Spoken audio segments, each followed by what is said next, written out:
on an airplane, thousands of feet in the air, when suddenly it's turbulence rattling and shaking your plane. There's reason for you to be afraid. Turbulence is the #1 cause of in-flight injuries. Looking to increase your odds of staying safe?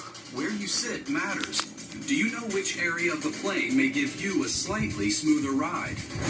Is it A, the front of the plane, B, directly over the wings, or C, the back of the aircraft? Choose carefully. Here's what you're up against. Turbulence is very common around thunderstorms, but it can also happen in perfectly clear air. That's called clear air turbulence, and that usually happens when there are very strong winds, such as a jet stream, not all that far away. Whatever the cause, no one wants to experience terror in the air. To give you a slightly smoother ride. If you chose B, your ride should be a tad smoother. The wings are the craft's center of lift and gravity. Sitting directly over them may make turbulence easier to deal with. The roughest spot? The back of the plane. However, in severe turbulence, no part of the plane is free from movement. John Mitchell is on board this flight, traveling from Seoul, South Korea to Dallas, Texas. And it's on a collision course with a brutal weather system hitting Japan. At the time, there was an intense storm system exploding over Japan with blizzard conditions and tons of snow. The winds were 240 miles per hour. That's the strongest wind on Earth outside of tornadoes. It is strong enough to rock the plane from side to side and up and down and make for a terrifying flight.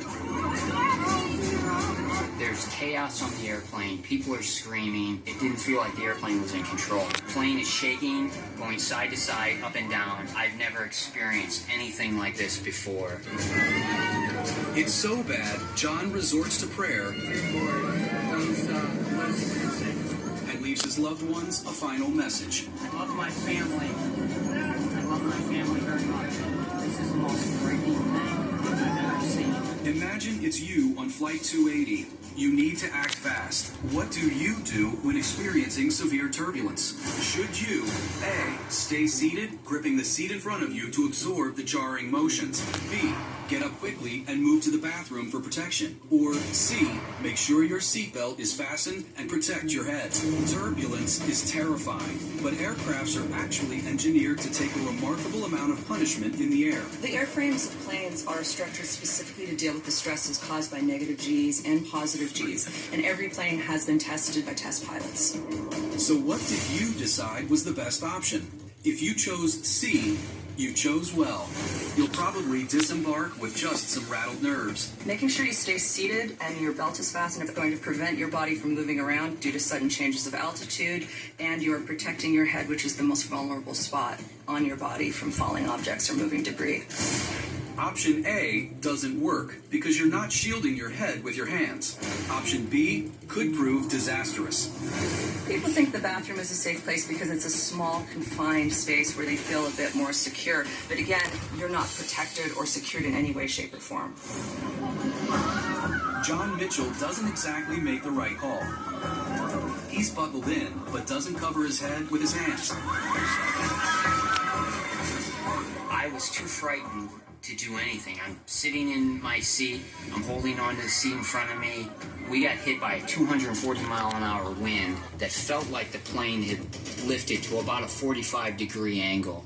And that was the most frightening moment I'd ever experienced in my life. Several people are thrown around like rag dolls, including a flight attendant. The one to my left actually hit the ceiling and broke the exit sign, landed on the ground with the food cart on top of her. One of the passengers bounced completely out of his seat, hit his head on the roof of the airplane. The turbulence lasts half an hour, and in that time, 14 people are seriously hurt. Flight 280 makes an emergency landing in Japan. To go from 30,000 feet of turbulence to being safely on the ground, I'm just like, yes, I'm on the ground.